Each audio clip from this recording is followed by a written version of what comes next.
नमस्कार दोस्तों, स्वागत है आपका सर्वोदय विद्यापीठ के इस यूट्यूब चैनल में। दोस्तों, आपसे एक शिकायत है कि मैं इतने मेहनत से आपके लिए वीडियो ला रहा हूँ, आप वीडियो को देख भी रहे हैं लेकिन सब्सक्राइब नहीं कर रहे। प्लीज़ आप सब्सक्राइब कर दें, इसमें आपका कुछ नहीं जाता है लेकिन हमारा कुछ भला हो जाएगा। तो चलिए हम लोग पहले क्वेश्चन की तरफ चलते हैं। पहला क्वेश्चन आज हम लोग लेकर के आए हैं आपके लिए सेंटेंस इंप्रूवमेंट का क्वेश्चन, जो CGL 2022 में पूछा गया है। और CGL की एग्ज़ाम 7 तारीख से शुरू हो रही है, तो आपको बहुत काफ़ी हेल्प करेगा ये वीडियो। आखिर तक ज़रूर देखिए। क्या है, आफ्टर फिनिशिंग हाई स्कूल, यानी हाई स्कूल खत्म करने के बाद I plan to pursuing law, मैंने प्लान किया कि मैं क्या करूँगा, लॉ करूँगा। परस्यू का मतलब होता है कोई चीज़ कंटिन्यू करना, आगे जारी रखना, ठीक है। अब देखिए क्या है कि टू के बाद यहाँ पर वर्ब का ING फॉर्म लगा हुआ है, जो कि गलत है। टू के बाद हमेशा हम लोग वर्ब का फर्स्ट फॉर्म लगाते हैं, जो हमारा बताता है purpose of work. Purpose of work यानी किसी काम का क्या उद्देश्य है, क्या लक्ष्य है, इसको बताने के लिए हम लोग टू के बाद वर्ब का फर्स्ट फॉर्म का यूज़ करते हैं, जो कि हमारा इन्फिनेटिव को दिखाता है। किसको दिखाता है? इन्फिनेटिव को।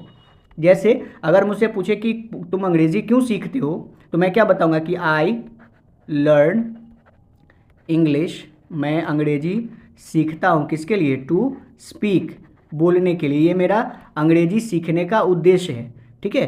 तो यही मेरा प्लान के साथ हम लोग क्या करेंगे, टू के साथ वर्ब का फर्स्ट फॉर्म का यूज़ करेंगे। तो चलिए ऑप्शन कौन सा है हमारे पास? प्लान टू परस्यू, हमारा ऑप्शन नंबर बी इसके लिए सही है। चलिए अगले क्वेश्चन पे चलते हैं। अगला क्वेश्चन है आर गेस्ट अराइव्ड, है ना, हमारे गेस्ट आ गए हैं और they are sitting in the garden, और वो अभी भी कहाँ हैं? गार्डन में बैठे हुए। इसका मतलब देखिए क्या है, यहाँ पे एक बात समझिए कि गेस्ट जो आए हैं वो उनके आने का काम ख़त्म हो गया पास्ट में, लेकिन ये असर क्या है कि प्रेजेंट में अभी भी वो यहीं पे है, ठीक है, ये गार्डन में है।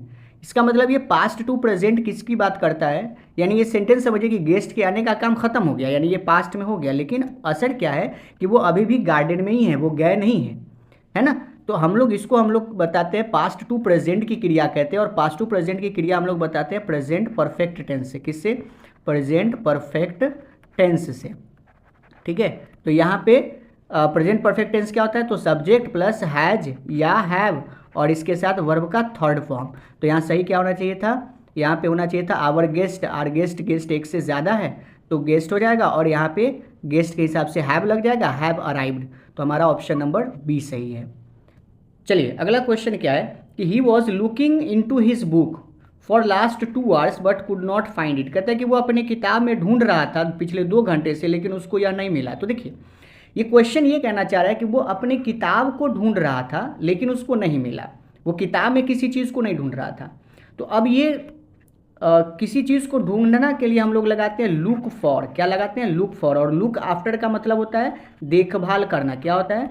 देखभाल करना। तो हमारा कहना क्या है कि वह पिछले 2 घंटे से अपने किताब को ढूंढ रहा था लेकिन उसको यह नहीं मिला। तो इसके लिए सही आंसर क्या हो जाएगा हमारा? C number, looking for his book. चलिए अगले क्वेश्चन पे चलते हैं। अगला क्वेश्चन है कि Pintu has been advised, Pintu को ये एडवाइस दिया गया है टू रिड्यूस स्मोकिंग, कि उसको स्मोकिंग कम कर देना चाहिए by family doctor, family doctor के लिए। तो कम करने का अंग्रेजी क्या होगा? तो कम करने का अंग्रेजी होता है इसमें से कट डाउन। क्या लगाएंगे इसके लिए? कट डाउन करेंगे, जिसका मतलब होता है कि किसी चीज़ के साइज, है ना, क्वांटिटी है ना, इसको हम लोग क्या कर देते हैं? कम कर देते हैं। इसीलिए ये कहा गया है कि उसको सलाह दिया गया है कि भाई इसको क्या कर दीजिए? कम कर दीजिए। तो इसीलिए हम लोग इसको करेंगे कट डाउन। चलिए अगला क्वेश्चन है select the sentence with the appropriate use of adverb of manner. तो देखिए एडवर्ब क्या होता है?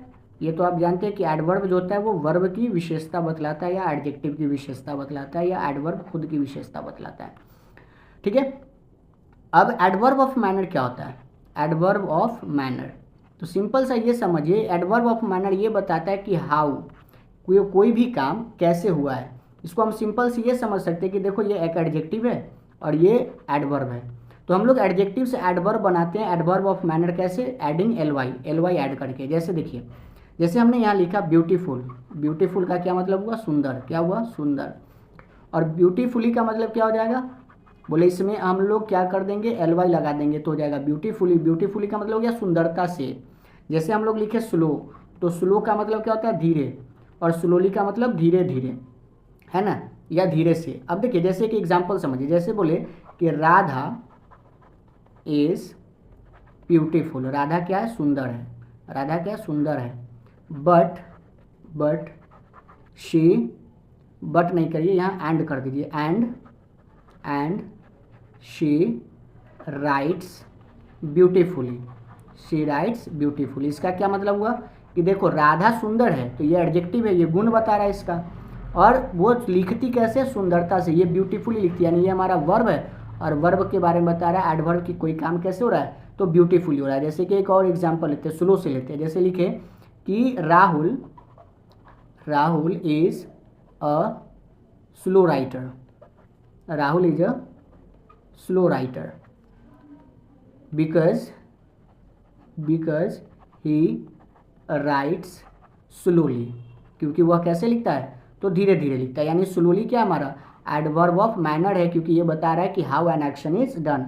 कोई भी काम, ये लिखने का काम कैसे हो रहा है, तो इसी को हम लोग एडवर्ब ऑफ मैनर करते हैं। तो सिंपल सा ये समझना है कि एडवर्ब ऑफ मैनर क्या होता है? जो हमें बताता है कि how an action is done. अब देखिए यह है कि जैसे ही डन हिज वर्क रेगुलरली, वह अपना काम रेगुलरली करता है। ठीक है। अब यहाँ पे ये समझना है कि यहाँ पे जनरली हमने क्या बताया कि आपको एल वाई लगा करके एडवर्ब बनाते हैं, लेकिन ये रेगुलरली क्या है? अब देखिए पहले यहीं पे देखते हैं कि ही डन, तो सब्जेक्ट के साथ यहाँ पे कभी भी डायरेक्ट वर्ब के थर्ड फॉर्म का यूज़ नहीं करते हैं। ठीक है। सब्जेक्ट के तुरंत बाद verb third form of the verb का यूज़ नहीं होता है, तो ये सेंटेंस ऐसे ही गलत हो गया। दूसरा, he has just done his work, उसने अपना काम अभी तुरंत किया है। तो यहाँ पे एडवर्ब है जो किसके बारे में बताता है कि काम कब हुआ, है ना, लेकिन ये बता रहा है व्हेन। इसका जब आप क्वेश्चन पूछेंगे तो क्या बनेगा? व्हेन।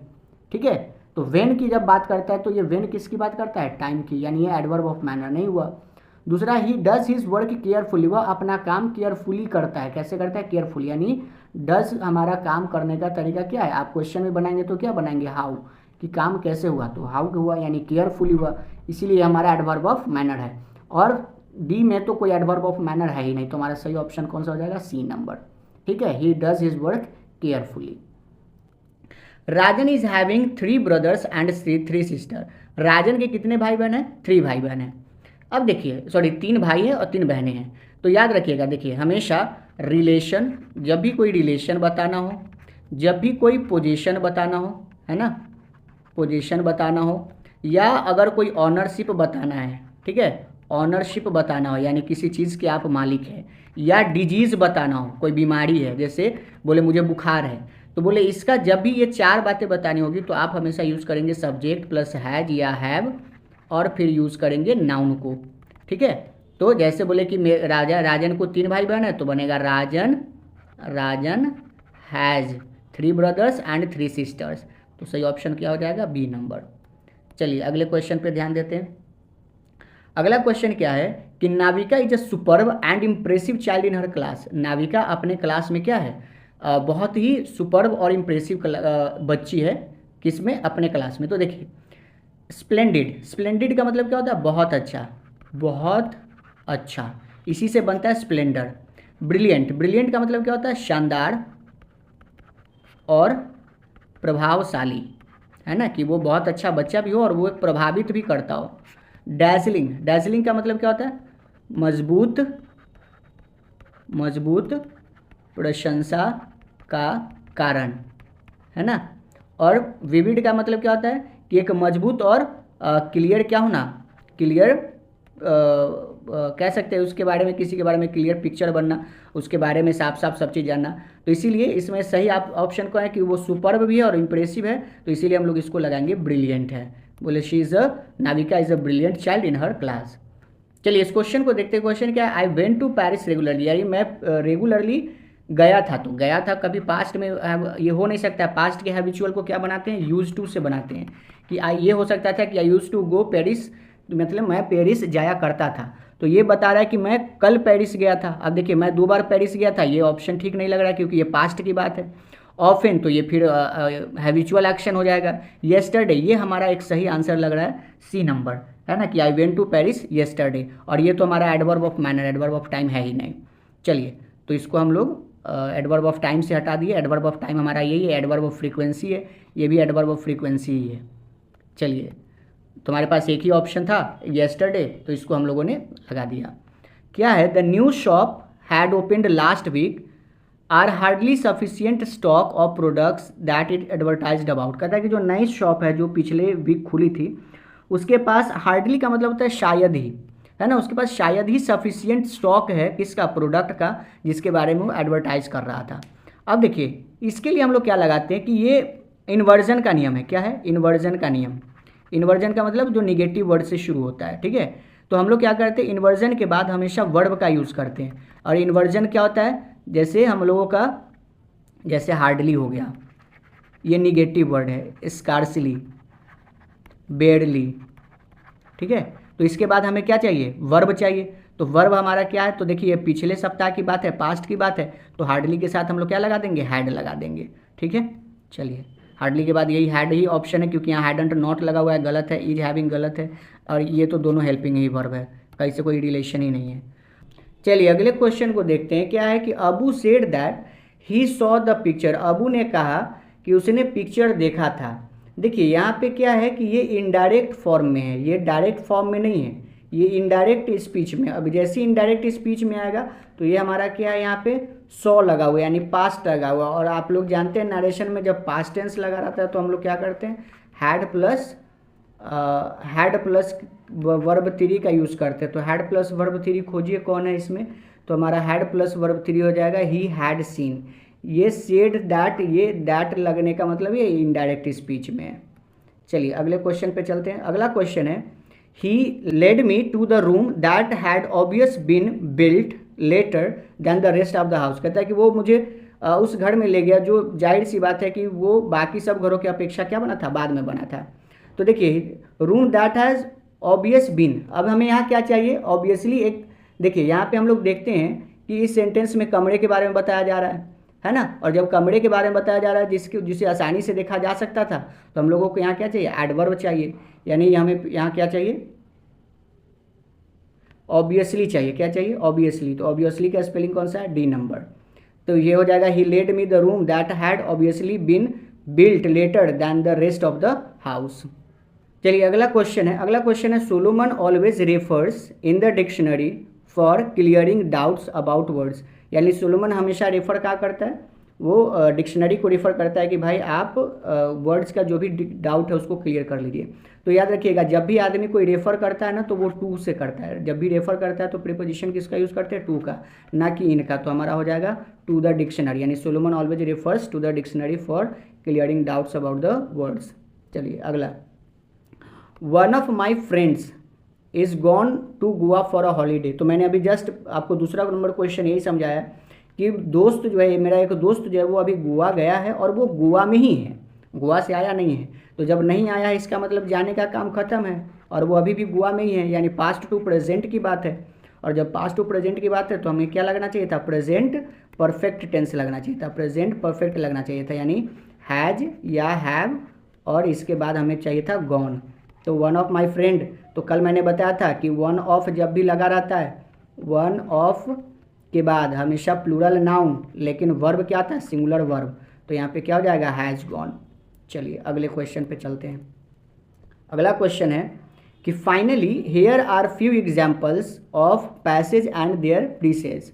है ना कि फाइनली यहाँ पर क्या है, कुछ ऑप्शन है जो कुछ फ्यू एग्जाम्पल्स है किसका, पैसेज और उनके प्रीसेज का। तो देखिए पैसेज ठीक है प्लूरल नाउन है, और प्लूरल नाउन का हम हमेशा जो पॉजेसिव एडजेक्टिव होता है वो भी देयर होता है, यानी उसके हिसाब से ठीक है, ये इसमें कोई गलती नहीं है, यानी नो सब्स्टिट्यूशन है इसमें। क्योंकि यहाँ पे देखिए देयर और देयर का ये ऑप्शन ही गलत है और स्पेलिंग गलत है, और तीसरा है बाई, तो बाई का नहीं, एग्जाम्पल्स बाई नहीं लगाते, जो एग्जाम्पल्स ऑफ लगाते हैं। चलिए अगले क्वेश्चन पे चलते हैं। अगला क्वेश्चन क्या है कि our office is in the second floor.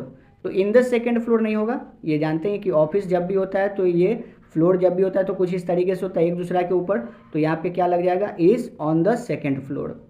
चलिए जब कल मैंने आपको बताया कि जब टचिंग पोजीशन में होता है, जब टचिंग पोजीशन में होता है तो हम लोग क्या यूज़ करते हैं, तब हम लोग उसके लिए ऑन का यूज़ करते हैं। अगले क्वेश्चन की तरफ चलते हैं। क्वेश्चन है Rajesh was angry at. Rajesh गुस्सा है किस पे, हिमसेल्फ, खुद पे, किसके लिए? For making silly mistake during examination, exam के दौरान मूर्खतापूर्ण यानी बहुत बेवकूफ़ाना गलतियां करने के लिए। तो देखिए, जब भी कोई आदमी किसी आदमी पे गुस्सा होगा, जब भी कोई आदमी किसी आदमी पे गुस्सा होगा तो एंग्री के साथ विद का इस्तेमाल करेंगे। किसका यूज़ करेंगे? विद का। और जब किसी वस्तु पे होगा तब हम लोग एंग्री के साथ एट का यूज़ करेंगे। किसका यूज़ करेंगे? एंग्री के साथ एट का। ठीक है, तो हमें यहाँ आदमी के साथ है एंग्री, राजेश किसके साथ? खुद के साथ, तो खुद क्या है? वो आदमी है, तो इसीलिए यहाँ होना चाहिए था एंग्री विद। ठीक है, चलिए अगले क्वेश्चन पे चलते हैं। We live in a populated country of 120 million people, है ना। तो देखिए यहाँ पे क्या है कि यहाँ पे हमारा कंट्री नाउन है, और कंट्री जब नाउन है तो हमें यहाँ क्या चाहिए था? हमें नाउन के पहले हमेशा एडजेक्टिव लगता है। एट्रीब्यूटिव एडजेक्टिव आप लोगों ने पढ़ा होगा। एट्रीब्यूटिव एडजेक्टिव, दो प्रकार के एडजेक्टिव होते हैं। एट्रीब्यूटिव में क्या होता है कि नाउन के बाद एडजेक्टिव आता है, सॉरी उल्टा हो गया, नाउन के पहले एडजेक्टिव आता है हमेशा, और दूसरा होता है प्रेडिकेटिव एडजेक्टिव, जो प्रेडिकेट के जैसा होता है। प्रेडिकेट के जैसा कैसे होता है कि सब्जेक्ट प्लस वर्ब और इसके बाद एडजेक्टिव आएगा, है ना। जैसे बोले शी इज़ ब्यूटीफुल, तो ये बोले ये प्रेडिकेटिव एडजेक्टिव है। ठीक है, तो हमें यहाँ पे नाउन किसके पहले क्या चाहिए था? एडजेक्टिव चाहिए था। तो एडजेक्टिव कौन है इसमें? पॉपुलस है। ठीक है, चलिए पॉपुलेटेड यहाँ पे वर्ब है। आगे देखिए, I use to, question number 18, I use to swim across the river when I was young, यानी मैं क्या करता था? मैं नदी को इस पार से उस पार तैरा करता था जब मैं क्या था? जवान था, यंग था। ठीक है, तो देखिए इसमें क्या होता है कि ये हमारे एबिलिटी को, ये क्वेश्चन जो है ये एबिलिटी को बता रहा है कि देखो जब हम यंग थे तो हम क्या कर लेते थे? कोई रिवर है, इस रिवर को मैं इस पार से उस पार क्रॉस कर सकता था। ठीक है, तो ये हमारे पास्ट की एबिलिटी को बता रहा है। तो पास्ट की एबिलिटी को बताने के लिए हम लोग कुड का यूज़ करते, तो यहाँ सही होना चाहिए था I could swim across the river when I was young. चलिए अगला क्वेश्चन देखते हैं। अगला क्वेश्चन है कि last before year Shirley got a very good grades, यानी पिछले साल शेरली को क्या हुआ? बहुत अच्छे ग्रेड्स मिले। तो इसलिए ऐसे ही आपको देखने में ये गलत लग रहा है ना। गलत क्या होना चाहिए? तो यहाँ सही क्या होना चाहिए था? तो यहाँ होना चाहिए था द ईयर बिफोर लास्ट। सही क्या होना चाहिए था? द ईयर बिफोर लास्ट, है ना। Shirley got very good grades, तो सही ऑप्शन क्या है हमारा? C number. अगले क्वेश्चन पे चलते हैं। अगला क्वेश्चन है I am been working here for past 10 years. तो देखिए आप लोगों ने ये पढ़ा है कि कोई काम किसी समय पे शुरू हुआ और ये काम अभी भी चल ही रहा है, ये कंटिन्यूअस में है, लेकिन ये शुरू किस में हुआ था? पास्ट में ही हुआ था, मतलब पहले हो गया था, तो ये परफेक्ट की बात है ना। यानी ये पास्ट से क्या कहते हैं उसको? प्रेजेंट परफेक्ट कंटिन्यूअस टेंस की बात है कि ये कभी पास्ट में शुरू हुआ और ये काम अभी भी चल ही रहा है। तो जब प्रेजेंट परफेक्ट की बात होगी तो हम इसलिए क्या लगाएंगे? हैज़ या हैव, और इसके बाद हमेशा वर्ब का थर्ड फॉर्म आता है तो बीन, और बीन के बाद हमेशा आईएनजी फॉर्म आएगा।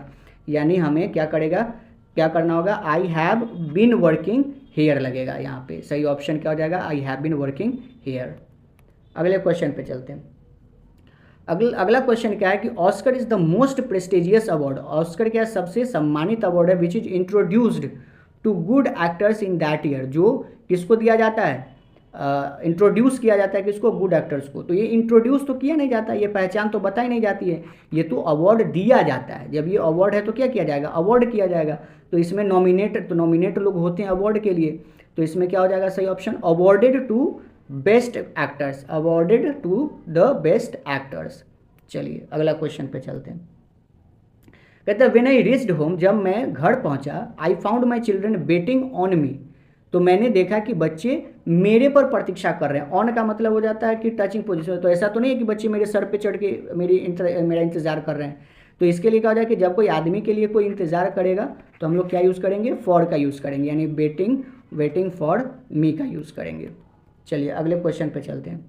इसमें क्या? Adverb of frequency. Adverb of frequency मतलब फ्रीक्वेंसी आप लोगों ने पढ़ा होगा मैथ्स में कि 1 2 3, अगर कोई वस्तु 5 बार है तो 4 बार लिख के ऐसे लिख देते हैं, ये फ्रीक्वेंसी है। यानी ये बताता है कि कोई भी काम कितनी बार हुआ है, हाउ ऑफन कहते हैं इसको, हाउ ऑफन, या फिर इसको हम लोग ये भी कह सकते हैं हाउ मेनी टाइम्स, यानी कोई भी काम कितनी बार हुआ है। जैसे बोले कि I take tea 5 times a day, यानी मैं दिन भर में कितनी बार चाय पीता हूँ, 5 बार चाय पीता हूँ। तो ये चाय पीना मेरा काम है और ये काम के बारे में बता रहा है कि कोई काम कितनी बार हो रहा है। तो चलिए हम देखते हैं कि इसमें ऐसा कौन सा सेंटेंस है। क्या कहता है, Ramu goes to Nagpur with great affection, affection का मतलब होता है प्यार, स्नेह, तो ये तो अलग ही कोई केस हो गया। चलिए अगले देखते हैं, Radha goes to Nagpur for her office work, वो अपने ऑफिस वर्क जाता है, इसमें तो कोई ऑप्शन ही नहीं है। राधा ऑफन, देखिए ऑफन यहाँ लगा हुआ है, ऑफन का मतलब होता है रेगुलरली, प्रायः, रेगुलरली, यानी वो नागपुर जाती है। Radha goes to Nagpur to meet her uncle, तो एक ही सेंटेंस में हमारा एडवर्ब ऑफ फ्रीक्वेंसी लगा हुआ है, कौन सा, सी। चलिए देख लीजिए, जितना टाइम्स वाला बात है, times, always, once twice thrice, always, often, never, ये सारा क्या है, ये सारा हमारा रेयरली है ना, रेयरली के बाद हो जाएगा सेल्डम, ये सारा क्या है हमारा स्कार्सली, ये सारा हमारा एडवर्ब ऑफ फ्रीक्वेंसी है। चलिए अगले क्वेश्चन पे चलते हैं। Question number 24, not only is my brother intelligent दो हार्ड वर्किंग टू, कि न केवल मेरा भाई इंटेलिजेंट है बल्कि वो हार्ड वर्किंग भी है। ठीक है, तो यहाँ दो का यूज़ नहीं करते, नॉट ओनली के साथ किसका यूज़ करते हैं, बट का, किसका यूज़ करते हैं, बट का। ये बात आप लोग बचपन से पढ़े होंगे, नॉट ओनली बट ऑल्सो। ठीक है, तो इसके लिए हम लोग क्या यूज़ करेंगे, बट का यूज़ करेंगे, दो का यूज़ नहीं करेंगे, बट हार्ड वर्किंग। अगले क्वेश्चन पे चलते हैं। अगला क्वेश्चन है, ड्यूरिंग माई गोवा टूर, मेरे गोवा टूर के दौरान I had visited beaches in Vasco, बागा एंड वैगेटर। देखिए तो क्या है यहाँ पे कि गोवा टूर के दौरान मैं घूम चुका था, तो चुका था नहीं यहाँ बल्कि घूमा था, ये मेरे पास्ट के एक्शन की बात बता रहा है कि मैंने घूमा था, तो यहाँ पे क्या होना चाहिए था, विजिटेड, सिर्फ यहाँ पे once a past always a past, तो यहाँ पे हो जाता है विजिटेड। चलिए अगले क्वेश्चन पे चलते हैं। डोंट डिस्टर्ब द बॉय, यानी उस बॉय को डिस्टर्ब नहीं करो, ही प्रिपेयर्स फॉर एग्जामिनेशन, वह एग्जामिनेशन की तैयारी करता है। तो देखिए दिक्कत क्या है कि ये बच्चा कब तैयारी कर रहा है, ये बच्चा उस समय तैयारी कर रहा है जिस समय ये आदमी उसको कह रहा है कि डोंट डिस्टर्ब द बॉय। इसका मतलब है कि ये काम जो है उसके तैयारी करने का ये अभी चल रहा है, राइट नाउ की बात है। और राइट नाउ की बात हम किससे बताते हैं, कंटिन्यूअस से, जो काम अभी चल रहा है इसकी बात हम कंटिन्यूअस से करते हैं, और वो भी कौन से कंटिन्यूअस, तो प्रेजेंट कंटिन्यूअस की बात है। और प्रेजेंट कंटिन्यूअस कौन होता है, तो बोले प्रेजेंट कंटिन्यूअस में हम लोग हेल्पिंग वर्ब लगाते हैं, इज, एम, आर, और कंटिन्यूअस की बात बताने के लिए यूज़ करते हैं वर्ब का आईएनजी फॉर्म। तो हमारा क्या हो जाएगा, is preparing, he is preparing for the exam. अगले क्वेश्चन पे चलते हैं। अगला क्वेश्चन है कि have you want me to come with you to the dentist. ठीक है, देखिए ये क्या है, ये कहना ये चाह रहा है कि क्या तुम चाहते हो कि मैं तुम्हारे साथ डेंटिस्ट के पास आऊं। तो जब भी ये प्रेजेंट की बात कह रहा है, देखिए हैव के साथ तो पहला नंबर बात वांटेड लगेगा नहीं, सॉरी वांट लगेगा नहीं, तो हमारे पास ऑप्शन क्या बचता है, डू यू वांट। सही सेंटेंस क्या हो जाएगा, क्योंकि ये प्रेजेंट में कहा जा रहा है कि, और ये रेगुलर बात है, तो ये क्या जा रहा है कि do you want me to come with you to the dentist, यानी क्या तुम चाहते हो कि मैं क्या करूँ, एक ये सिंपल सा इंट्रोगेटिव सेंटेंस है कि मैं तुम्हारे साथ डेंटिस्ट के पास चलूँ। तो ये सही ऑप्शन हो जाएगा, do you want me to. देखिए have you want me to come with you to the dentist, यानी ये कहना क्या चाह रहा है कि क्या तुम चाहते हो कि मैं तुम्हारे साथ डेंटिस्ट के पास चलूं या डेंटिस्ट के पास आऊं। तो देखिए पहला नंबर बात क्या है कि यहाँ हैव लगा हुआ है, और हैव के साथ कभी भी फर्स्ट फॉर्म ऑफ वर्ब का यूज़ नहीं होता है। हैज हैव के साथ जब भी लगता है, हैज हैव के साथ जब भी लगता है तो वर्ब का थर्ड फॉर्म लगता है। ठीक है, तो यहाँ पे अब ये हैज़ के साथ वांटेड, लेकिन ये बात क्या कर रहा है, ये बात ये नहीं बता रहा है कि पास्ट टू प्रेजेंट कि मैं आ चुका हूँ, ऐसा तो नहीं कह रहा है। हैड यू वांट तो ये पास्ट में ही नहीं है, तो ये क्या है कि प्रेजेंट में कह रहा है कि क्या तुम चाहते हो कि मैं तुम्हारे साथ डेंटिस्ट के पास चलूँ, तो यहाँ पे हो जाएगा डू। हैव की जगह किसका यूज़ करेंगे, डू का। चलिए अगले क्वेश्चन पे चलते हैं हम लोग। अगला क्वेश्चन है कि Rita will never have changed her job if she would have been promoted. देखिए ये हमारा क्वेश्चन है ये क्वेश्चन है कंडीशनल सेंटेंस का। किसका सेंटेंस है? कंडीशनल सेंटेंस का, जहाँ एक तरफ कंडीशन है और दूसरी तरफ रिजल्ट है। कंडीशन क्या है कि अगर उसको प्रमोट कर दिया जाता है, ये कंडीशन है, तो वो क्या करती? जॉब नहीं छोड़ती। तो दोनों टेंस पास्ट का है कि अगर उसको प्रमोशन कर दिया जाता है, जो किया नहीं गया। जैसे मैं कहूँ कि अगर मेरे पास जादू की छड़ी होती तो मैं दुनिया बदल देता, तो क्वेश्चन क्या हुआ कि ना जादू की छड़ी हुई और ना दुनिया बदला गया। तो उसी तरीके से ये बेसिकली ये है कि ना प्रमोशन हुआ और ना उसने जॉब छोड़ी, जॉब बदली। ठीक है, तो ये कहना ये चाह रहा है कि अगर उसका प्रमोशन हो गया होता तो वो जॉब नहीं छोड़ती। ठीक है, तो यानी ये पास्ट की बात है, तो यहाँ विल का यूज़ नहीं करके किसका यूज़ करते हैं हम लोग? वुड का, क्योंकि विल प्रेजेंट की बात बताता है, तो हम लोग यहाँ वुड का यूज़ करेंगे। चलिए अगले क्वेश्चन की तरफ चलते हैं। अगला क्वेश्चन है कि the art history teacher was sacked. Sacked का मतलब होता है निकाल देना। क्या होता है? निकाल देना। क्या होता है? निकाल देना, या फिर इसको हम लोग कह सकते हैं बर्खास्त कर देना। क्या कर देना? बर्खास्त कर देना। ठीक है, यानी आर्ट स्कूल को क्या कर दिया गया? बर्खास्त कर दिया गया। The art history teacher was sacked after she was thought taking school supplies. किसके बाद?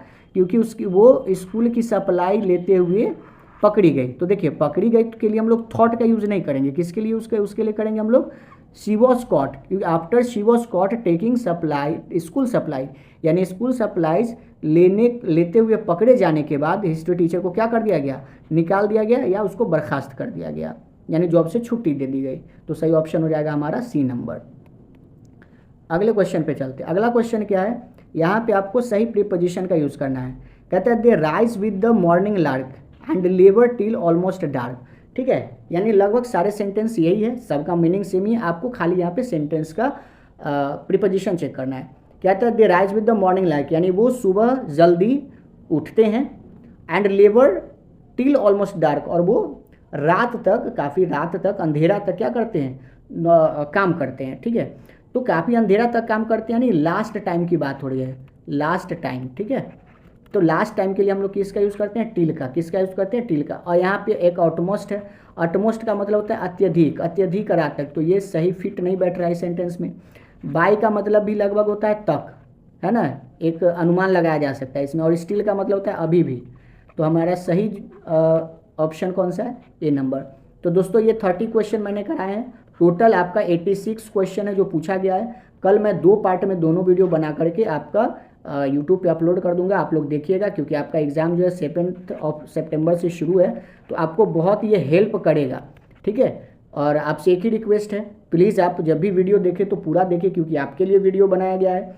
और लाइक करिए, शेयर करिए, सब्सक्राइब करिए, जो कि करते नहीं हैं, तो थोड़ा सा आप कर देंगे तो हम पे भी रहम हो जाएगा। और ये सिर्फ और सिर्फ आपके लिए है, इससे मेरा कोई फ़ायदा नहीं है। ठीक है, तो बस बहुत बहुत शुक्रिया, बने रहिए हमारे साथ अगले एपिसोड में।